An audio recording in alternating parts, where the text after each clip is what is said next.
everybody, Boss Rutten here for the World Series of Fighting 26 this Friday, December 18th on NBCSN. I'm joined here at the, what we call a circle table, round table everybody says, right? We call it a circle table by Carlos Silva. He's the CEO of the company, the president, Ray Sefo, and this guy doesn't need any introduction. Chael, Sonnen, ladies and gentlemen. Guys, let's talk about the fights.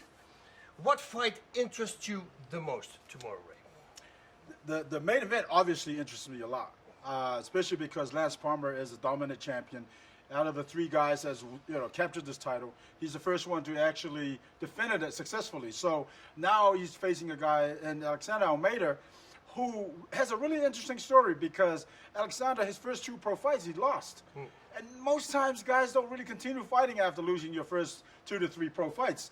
But this guy does something better than just continue. He believed in himself, he believed in his training, and he goes and wins his next 20 bouts. Wow. Amazing, right? Yeah. And so his first outing for us was the last show. And the funny thing about that, it was also his first time fighting outside of Brazil, his home country. So, and what an amazing performance that was. I mean, he was able to submit Saul Almeida within 90 seconds in the first round. So I think it's, this is going to be a battle of, the submission guy, the wrestling guy, and then they're going to both, they're good at stand-up. So I think it's going to be a battle of who really wants it the most. What do you think is going to win, Chael? Look, I think Palmer's such a powerful guy. When I look at him physically, I think he can control the fight, stay standing up. He's got that big power in his hands. And all of Alpha Male's been showing. Since your guy, Dwayne Ludwig, went out there and started training those guys, they're putting people to sleep. There is an intangible in this, though, guys, and that is that Lance Palmer has not had the best training camp, and I'll tell you why. He had 2 teammates fought a week ago. Chad Mendez fought Frank Yeager, and then Uriah Faber fought the very next night. Those are his guys. They peaked a little bit early, so he was left without a partner. TJ Dillashaw packed up and went to Colorado. That was his main training partner. He's also gone. So there's a couple of moving parts here. Lance has also had boots on the ground in Las Vegas for over 2 weeks, as opposed to 3 or 4 days. So he's been living out of a suitcase trying to cut weight. He's got a couple of things that are making him a bit uncomfortable. Guys, take me down a different angle here, because you guys are the experts. But Lance to me is a little bit more maybe traditional, coming up through college wrestling, probably as a kid coming up through that path, whereas you got Almeida who's, really come up through sort of the gym system.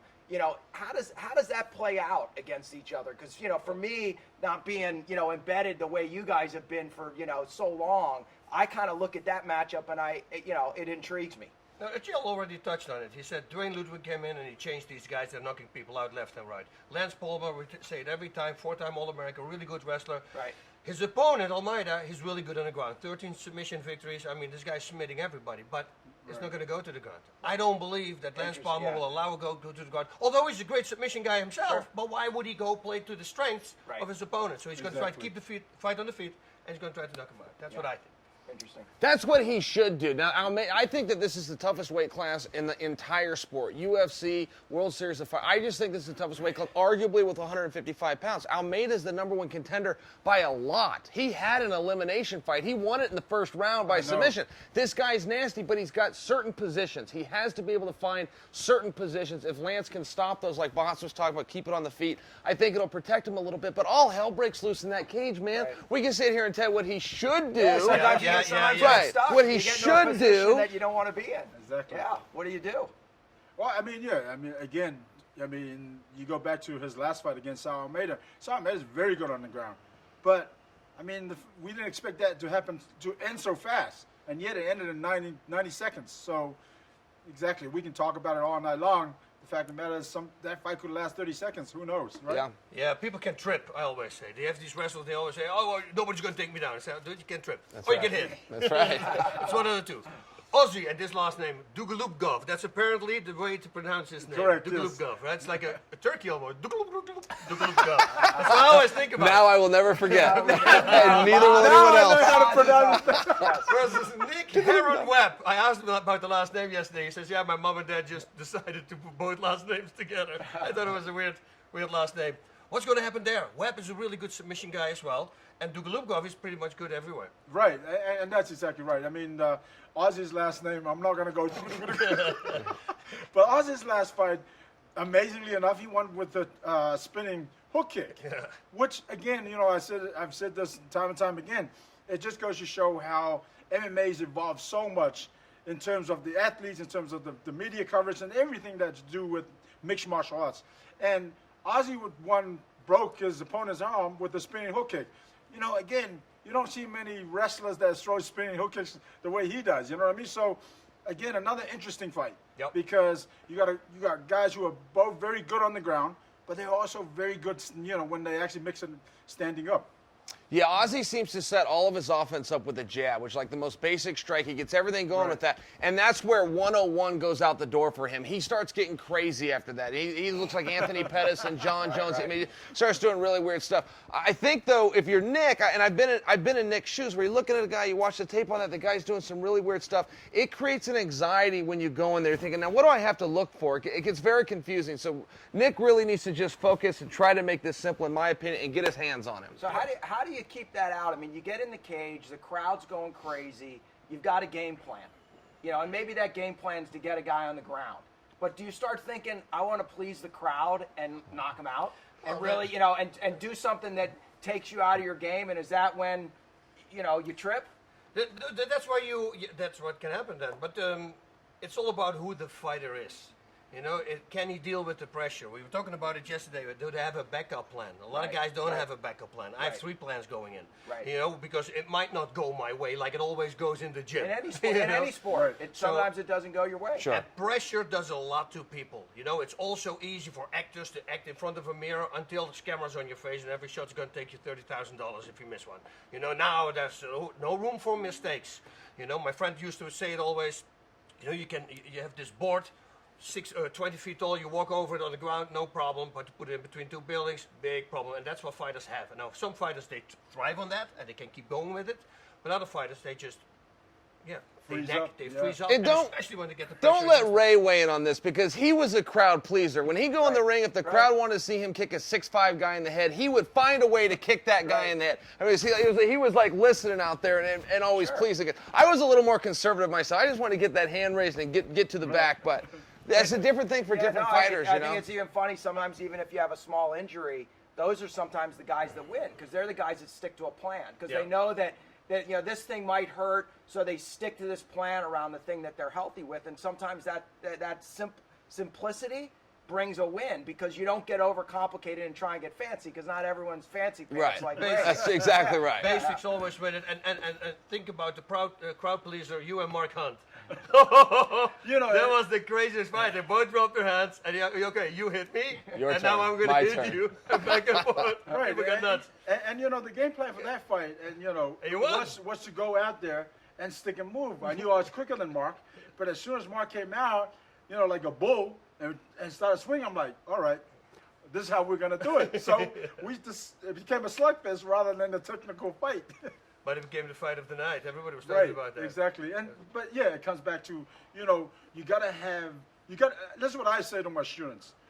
You got to be creative. You got to understand how to be creative in that cage, because a game plan could be this, and then this guy could just change that game plan. So you got to be creative. You got to be able to adapt. Yeah, plus, as a fighter, when you go into, I always say, look at footage from the fighters. And then don't look at new things that he developed. Look at things that he always did since the beginning. Because you'll always certain go back to movements. that. Right. Because, and fighters can do that about you as well. So you always have to watch out there's no patterns. In fighting, it's always don't have a pattern. Yeah, no, look, I think in every sport, when you get into a tough situation, you fall back on your foundation of what you really are. Yep. Whatever, and I think the same's with the fight. You know, if you're either a wrestler or a striker, and when you get into a panic, that's what you fall back on, and it just happens in sport, and you got to be able to thrive around that to get the victory. Exactly. All right, this fight, I'm really looking forward to this one. Robbie Peralta versus Shaman Moraes. Moraes is a guy who's, I believe, is a Thai boxing champion. He fought a lot in Thailand as well. But when you look at Peralta, I mean, 18 wins, 13 knockouts. So I truly believe this is going to be a fight that we see 2 strikers. Sometimes when you see 2 wrestlers, they think it's going to go to the ground. No, they're striking it out. And this is not going to be the other way around. This is the 2 strikers, and I do believe they are going to strike. I find Moraes very dynamic personally. You know, we all have some fire, but we kind of try to play. But I just really think this guy is almost cutting edge for this organization. I think he's a guy that the other athletes look at and go, I kind of need to study what he's doing a little bit. So I agree. You know where I was most impressed with him was when he fought Marlon Moraes for the title. Yep. I agree. Because I had seen him, you know, prior to that. but I didn't see anything special until when he fought Marlon Moraes. When Marlon Moraes couldn't really take him down, he was able to defend the takedown, get back up. You know, obviously by the time, and I guess this is the reason why he's going to 135 because 145, should I say? 135. He said that cutting that much weight was it was kind of like it was a little too much for him to kind of really put on 100% of his ability and his fight game. And so moving to 145, I think it's going to be big for him, and I think he's going to be very strong in that way. And I 100% agree with you because he's definitely, I think, the future. I mean, he's only had what seven pro fights, and so I think give him a few more, and I think he's a guy to look out for. So, fellas, can I switch gears real quick? Can we get a quick state of the union, if you will, on the World Series of Fighting? We're coming to the end of the year. We're in the fight capital here of Las Vegas. We've got 11 shows booked for 2016. We've got a new logo out. What else can you tell us? Yeah, look, I mean, great foundation that we built with the guys. I mean, I was lucky enough to find the organization and join, mid-year, partner up with Ray and all the other teammates that we've got here. We got you guys involved, which is amazing. Boss has been with us for a long time. But yeah, I mean, what a great way to end 2015 here at, Cosmopolitan in Las Vegas. And then, a week later, having our best of 2015 show on NBC. We were all in Stanford, a couple days ago shooting that show. It's some great action from a bunch of great fights, whether it's Gaethje Palomino 1 or 2 or all the other great fights. And then, we drive into 2016, and I just think we got a great lineup. Ray's doing an amazing job putting on great fights. I think we've got some exciting new venues. And, you mentioned the logo. I'm really proud of the logo. We worked hard on it. I think it's a great look. It's got a nice sort of regal look to it with the crown on the top. And we're just excited about 2016 with NBC and NBC Sports Network. It's like a shield. Looks like a shield. It does. It does. Yeah. It's kind of cool. It's amazing. I mean, when I saw the logo, I was like, When I saw it again when we were at the World MMA Expo in New York last week, I was like, wow, that looks amazing. I really fell in love with the logo, so I think it's amazing. So when you looked at the logo, the first time you did this, and second time you go, He's so honest. He's Mr. Honest. That's great. Yeah, well, I tell you, we went through probably 100 logos, and at the end of the day, our head of programming and production, Karen Levy, she knew the logo and she guided us all to the right logo, and I think helped us to pick the right one. So she did a great job. It's fun. By the way, I'm wearing my Star Wars T-shirt. Right, yeah, you're going to. Yeah. It was the what? Tell the people.